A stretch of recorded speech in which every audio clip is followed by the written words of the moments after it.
I took on a big, new, scary experiment recently, which is that I started working with another coach and bringing them leads for their coaching business.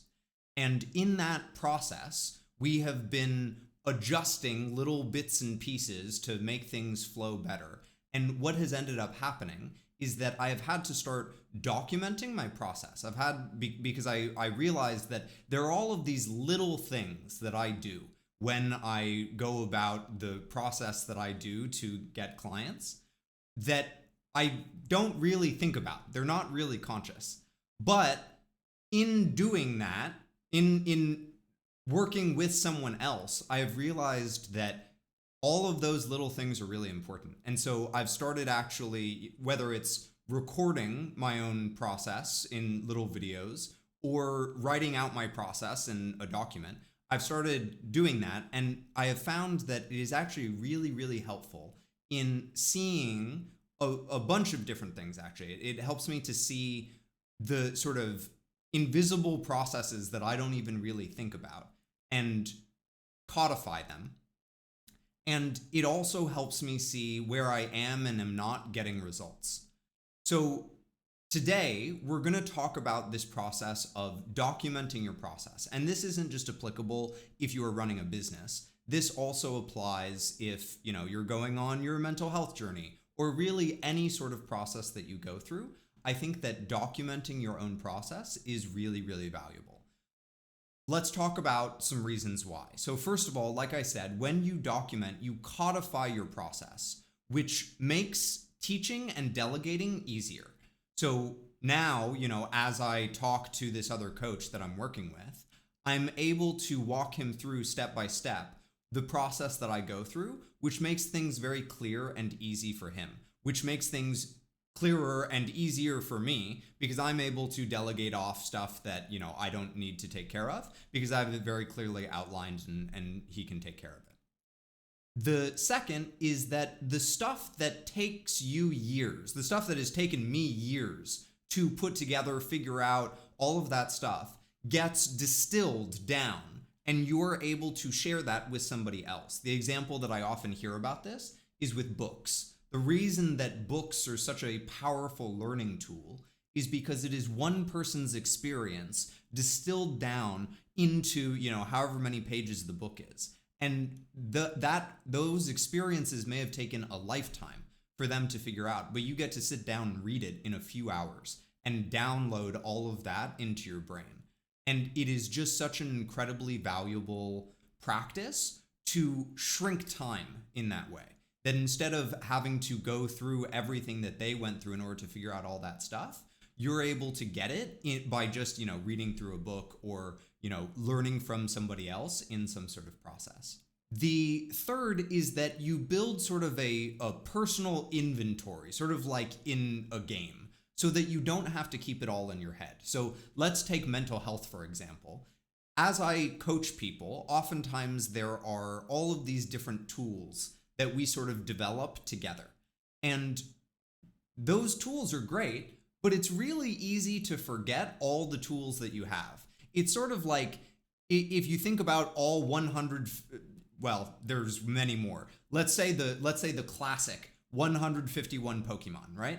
You can probably, if you saw one of the 151 Pokemon, you could probably name it. But just naming all 151 off the top of your head, that's really hard. And so it is nice to have some sort of inventory of your sort of toolkit to refer back to.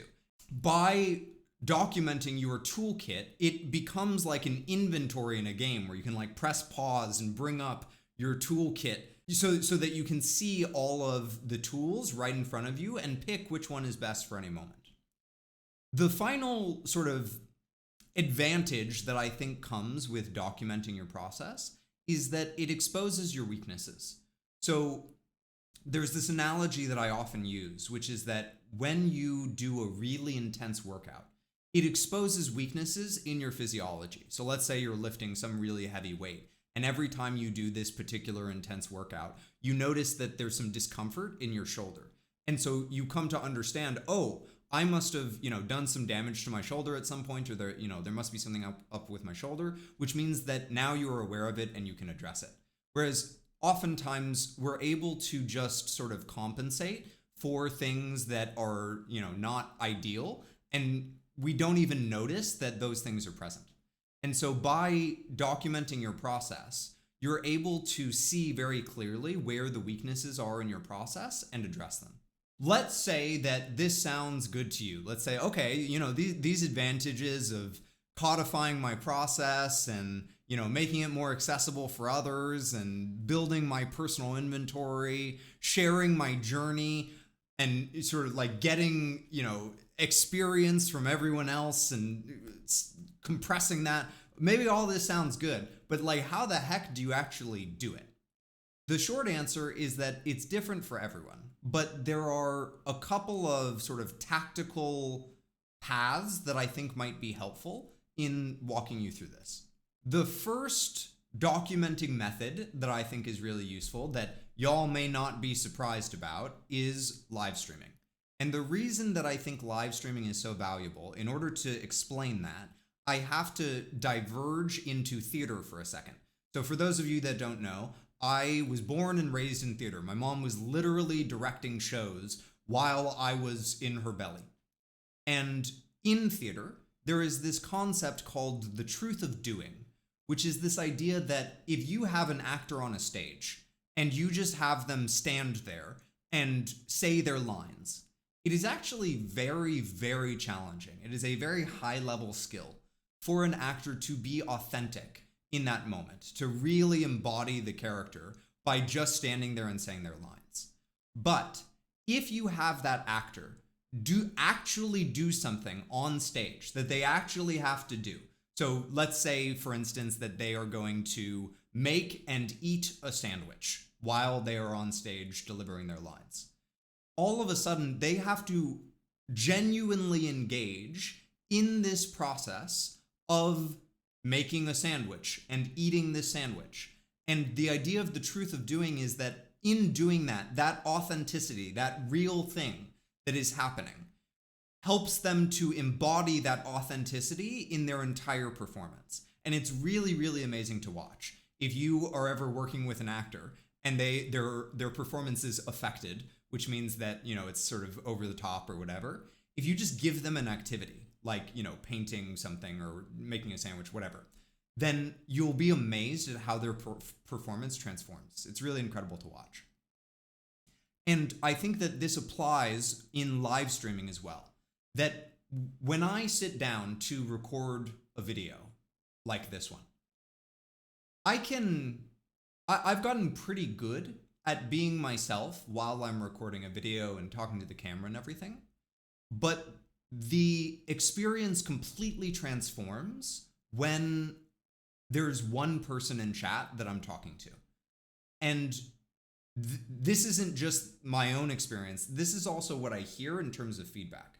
So my wife edits all of my videos, and something that she has started giving me feedback on since I started live streaming and recording these is she says, you feel so much more authentic and alive since you started streaming your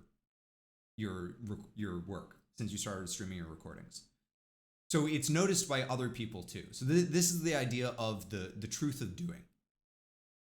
It just changes, having that one person to talk to instead of just talking to an empty room, talking to a camera, it completely transforms the experience. Another advantage of live streaming your documentation process is that the chat will pull prompts out of you. So in them asking questions, in them making comments, it reminds you of things that you may have otherwise forgotten to mention.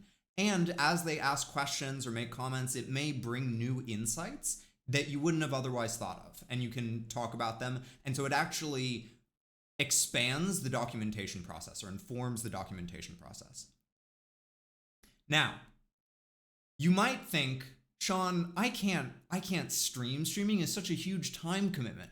I don't have the time to stream 4 to 8 hours a day, 5 days a week. And that is actually a very old model of streaming. The old model of streaming was you were supposed to poop socket. You were supposed to know life it. You were supposed to be streaming your entire life all the time.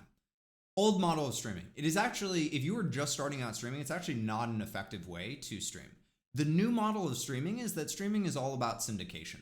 The phrase that I've heard for this is you are a streamer, you're a YouTuber first, a streamer second, which basically means that everything that you are doing on stream is meant to be syndicated somewhere else, which is important, an important part of this process, because if you are live streaming your documentation process, you have to make sure that that is actually saved somewhere, because the live stream is going to go away eventually. So by, doing things in your documentation process that you can then export to other platforms, you are, one, able to, document your process, save all that stuff. But two, you don't have to spend a whole lot of time. You just come on stream, document your process, and go. Sometimes streams are longer for me because I'm just having fun talking with chat, but my normal streams are only about an hour long. And in that time, I record a long form video and 7+ shorts. And so it doesn't have to be, and that's 1 hour a week. So it doesn't have to be a huge time commitment. Now, another objection that I often hear when it comes to the idea of streaming your process is, oh, but I don't have the gear. I need a fancy camera and a fancy mic and blah, blah, blah, blah, blah. Yeah, that's not true. It's not true. If you have this, you can stream. If you have a phone in your pocket that is a smartphone, you can stream. And what usually holds people back is not actually that they need the gear. The gear is a red herring for a fear of rejection. That they're afraid that if they put their stuff out there, that it's not going to be good enough, that it's going to, be judged. People are going to leave mean comments, stuff like that. And that comes back to this idea of highlighting the weaknesses in your physiology, right? That as you go through this documentation process, you start to see, oh, wow, it is really scary for me to share my work because it doesn't feel good enough, or because I'm afraid that people are going to judge me, whatever the case. And in noticing that, then there is valuable work to be done there. And one little bit of reassurance that I want to offer you is when you first start, it is going to suck, period. There's no like, oh, maybe I can prepare enough that it won't suck. Nope. It is a guarantee that it will suck. Even if you are a prodigy, even if you are amazing at what you do, the place that you are starting is still going to be infinitely worse than where you will get to as you continue to do it. And so I know this sounds weird, but that is actually kind of comforting, because if you are guaranteed to suck, that means that when you start and you suck, you're doing it right. That means you're not doing anything wrong by sucking. That's just a natural part of the process. Thing holding me back is my personality. I'm not talkative or flamboyant enough to hold an audience. So I don't think that part is, again, I think that is another red herring, because I think that ultimately, if you are willing to embrace the cringe, and just like I was talking about in a previous video, I'll have that pop up here. If you're willing to embrace the cringe and tell the people that care about you that you're going to do a live stream where you're going to be documenting some of the stuff that you go through, then you don't have to be flamboyant or hold attention or anything like that. You can just talk about what's going on for you, and the people that care about you are going to be interested in that. And it allows you to share with the people that you care about, which I think is important. That is live streaming as a documentation model. I think it's really, really helpful and valuable in documenting your process. The second place that I would recommend for documenting your process is a platform called Substack. And the reason for that is because everybody's different. And for you may not want to make video. You may not want your face to be part of that documentation process. And I think that that's actually fine. And Substack allows you to write out your process. And sure, you could, just journal it privately, but then you lose a whole lot of the advantages that we were talking about earlier. And so if you want to write out your process and document it that way, I think that Substack is a great platform for that. Some of the reasons why is, one, there's a lot of adaptability on Substack. So Substack has articles and then it has notes. Notes are sort of like tweets. So if you have just some quick short idea that you just want to throw out there, you can do that with notes. Or if you have a more long sort of thought out, a huge process that you want to walk through, you can do that with articles. The other advantage about notes is that they are discoverable, just like on something like Twitter. It's a social media platform. And that discoverability isn't required for documenting your process, but it can be a nice perk if, like me, you enjoy sharing your process and showing it to people and, having it not fall on deaf ears.